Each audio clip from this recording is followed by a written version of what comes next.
안녕하세요. 미국 주식의 럭키 여행입니다. 어느덧 초고배당 커버드코 투자를 시작한 지가 1년이 조금 넘었습니다. 오늘은 제가 직접 경험한 초고배당 커버드코 투자의 장점과 단점, 그리고 느낀 점을 솔직하게 말씀드리려고 합니다. 먼저 저의 투자 과정은 이렇습니다. 2024년 포트폴리오 리밸런싱을 통해 생긴 수익에 대한 양도세를 줄이는 방법을 찾다가 ADMS 초고배당 커버드코 ETF를 알게 되었습니다. 배당을 많이 주는 대신 배당락일에 배당금은 받은 만큼 주가가 하락하는 구조를 활용해보자는 생각으로 접근했습니다. 그 이후 실제로 조금씩 투자해보면서 여러가지 시뮬레이션과 백테스팅을 돌려봤고 25년 1월 17일부터 개별 종목 1드매스에 분산 투자하면서 분배금으로 QAD 매수하기를 시작했습니다. 이런 방식을 택한 이유는 리밸런싱으로 생긴 매매 차익에 대한 양도세를 줄이면서 그 분배금으로 미래의 성장성이 높은 자산에 재투자하는 전략이었죠. 그리고 7월 중소형주 강세장이 나타나면서 울티가 좋은 성과를 보이기 시작했습니다.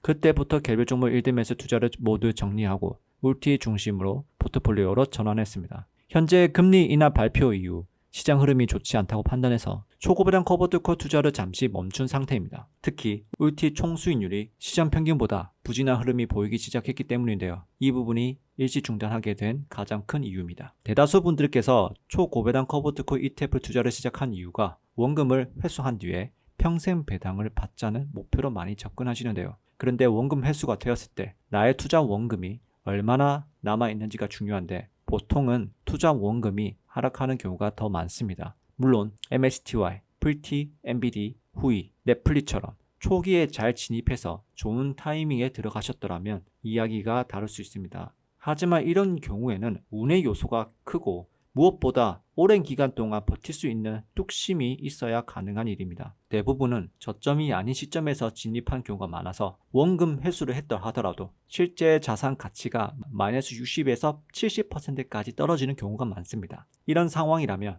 평생 배당보다는 양도세 절세 이익이 더 크지 않을까 합니다. 그래서 항상 저점을 사도록 노력해야 하고 투자 기간과 투자 금액을 미리 정해두고 때로는 TR 수익률, 총 수익률을 체크하면서 손절 기준도 명확히 가져갈 필요가 있다고 생각합니다. 그리고 이것은 커버드코 투자에서 가장 중요한 기본 마인드셋이라고 생각이 되는데 커버드코 ETF는 본주를 이길 수 없는 구조입니다. 즉 수익을 극대화하기 위한 상품이 아니라 변동성이 큰 자산을 활용해서 투자금 대비 높은 현금 흐름을 만들어내는 ETF에 더 가깝습니다. 따라서 전체 포트폴리오에서 비중을 낮게 가져가는 것이 좋고 단순히 분배금만 보고 비중을 과도하게 늘리는 투자는 절대 추천드리지 않습니다. 이 얘기는 계속했었습니다. 많은 분들이 커버드코 ETF는 횡보장에 유리하다고 말씀하시죠. 그런데 실제로는 조금 다릅니다. 내가 진입한 시점 이후에 완만한 상승장이 좋습니다. 또한 내가 선택한 이 종목이 1년 혹은 2년 안에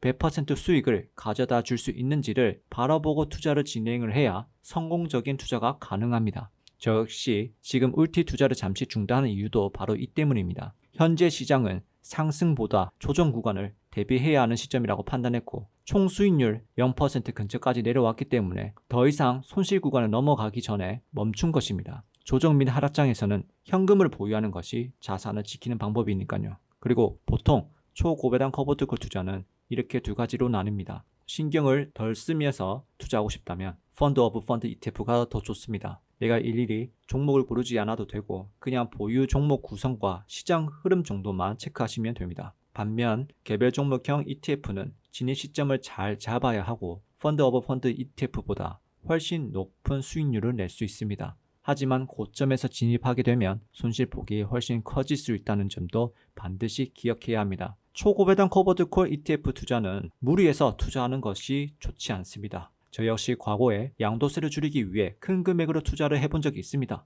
하지만 커버드콜 ETF는 상승이 제한된 자산에 투자하는 구조이기 때문에 이게 나의 전체 자산에서 큰 비중을 차지하게 되면 시장 수익률도 따라가기 어려워집니다. 결국 커버드콜 투자는 상승장이 유지될 것이라고 바라보고 진입해야 하는 상품입니다. 조정장에서는 어느 정도 버틸 수는 있지만 하락장에서는 버틴다는 전략이 통하지 않기 때문이죠. 하락장에서는 커버드콜을 유지하기보다는 앞으로 자산을 성장시켜 줄 수 있는 다른 자산으로 조금씩 옮기거나 자산을 방어하는 전략에 조금 더 집중해야 하는 시기라고 생각합니다. 특히 양도세를 줄일 이유가 없다면 굳이 1드매스 같은 초고배당 커버드콜을 투자할 이유는 점점 줄어듭니다. 다만 올해는 수익이 없더라도 앞으로 1년 뒤, 2년 뒤 양도세가 발생할 가능성이 있다면 미리 조금씩 절세 용도로 조금씩 준비하는 건 좋은 방법일 수 있습니다. 그렇다면 비중을 어떻게 가져가면 좋을지는 주관적인 의견이지만 자산을 모아가는 투자자라면 전체 자산에서 5%, 많게는 10% 미만으로 관리하는 게 좋다고 생각합니다. 그리고 자산을 키워가면서 현금 흐름도 같이 필요한 시기라면 10에서 15% 아래로 맞추는 것이 좋다고 봅니다. 그런데 자산보다는 현재 당장 현금 흐름이 가장 중요한 시기라면 15%에서 20% 정도까지 가능합니다. 다만 이때는 초고배당 커버투콜 비중을 높이는 것은 피하고 가능하면 지수 기반 커버투콜 ETF 분배율이 5에서 10% 수준으로 비중을 크게 실어주시는 게 좋습니다. 초고배당은 정말 상승 여력이 있다고 판단되는 ETF만 신중하게 적은 비중으로 구성하는 게 좋습니다. 초고배당 ETF는 투자 목적에 조금씩 다를 수는 있겠지만 전체 자산에서 5% 미만으로 구성하고 자가배당으로 한다는 느낌으로 투자하면서 주 목적은 절세용 투자로 접근하시는 걸 권장드립니다. 초고배당 ETF 투자하면서 느낀 장점과 단점입니다. 슈드로 월 10만원에서 100만원 정도 현금 흐름을 만들려면 꽤 큰 자본이 필요하잖아요. 근데 초고배당 ETF는 적은 금액으로도 비슷한 수준의 현금 흐름을 만들 수 있어서 투자 금액에 대한 부담이 확실히 덜했습니다. 두 번째로는 경제적 부담이 줄었다는 느낌을 받았습니다. 물론 커버드콜 ETF는 상승장에 유리하지만 지수형 커버드콜 ETF와 함께 병행한다면 훨씬 승차감이 좋습니다. 덕분에 분배금으로 내가 사고 싶었던 주식을 부담 없이 추가 매수를 할 수 있었고 소비에 대한 걱정도 많이 줄어들었습니다. 하지만 그만큼 단점도 많이 있습니다. 대표적으로 이번처럼 하락장이나 조정장이 오게 된다면 스트레스를 많이 받게 됩니다. 내가 투자한 커버드콜을 원망하기가 쉬워집니다. 왜냐하면 하락 이후에 상승하더라도 회복이 더디기 때문입니다. 이런 경우에는 대부분 투자 목적이 명확하지 않는 상태에서 진입했을 가능성이 큽니다. 저도 과거에는 그랬습니다. 그 다음에 분배금이 점점 줄어드는 구조입니다. 초고배당 커버드콜 ETF는 시간이 지날수록 분배금이 늘어나기보다는 보통 줄어드는 경우가 훨씬 많습니다. 계획된 분배금보다 높게 설정하거나 앞으로 미래를 알 수 없기에 조금씩 비중을 놀려가는 것이 좋습니다. 마지막으로 투자 실패 확률이 생각보다 높다는 점입니다. 이건 구조적인 한계가 있습니다. 초고배당 커버드콜은 미래의 성장 수익률을 미리 끌어와서 나눠주는 구조라서 상승보다는 하락에 훨씬 민감하게 반응합니다. 본주가 전 고점을 회복하더라도 내가 처음 투자했던 시기의 주가 회복과 배당금을 받기에는 어렵습니다. 마치 레버리지 ETF 투자처럼요.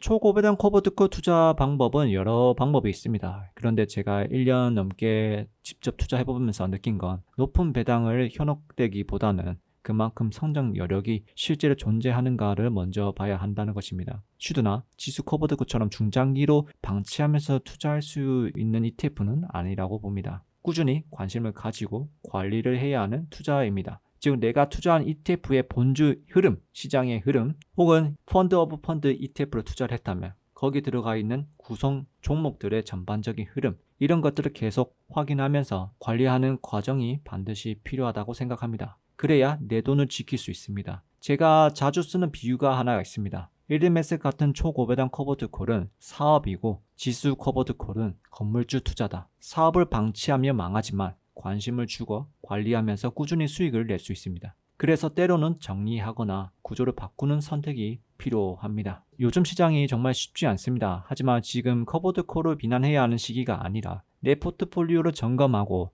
앞으로 다가올 리스크 혹은 호재를 대비해서 지금 내가 보유하고 있는 사업을 어떻게 할지 고민하고 대응해야 하는 구간입니다. 초고배당 커버드콜 ETF로 100% 원금 매수에 성공하신 분들도 물론 많습니다. 하지만 대부분은 그렇지 않죠. 예를 들어서 누군가는 일반 주식을 저점에 사서 수익률을 100%, 200% 찍고 자랑할 때 대부분 그것을 보고 후발주자로 뒤에 탑승한 것과 같습니다. 그래서 지금은 본인의 위치를 확인해야 할 시점입니다. 만약에 후자라면 전자보다 더 액티브하게 관리해야 되고 반대로 전자라면 보유자의 입장이기 때문에 조금 더 여유롭게 대응하면 되겠습니다. 이번 영상이 초고배당 커버드콜 투자 방향을 점검하는데 조금이라도 도움이 되었으면 좋겠습니다. 모두 미국 주식으로 럭키 여행이 되시기 바랍니다. 감사합니다.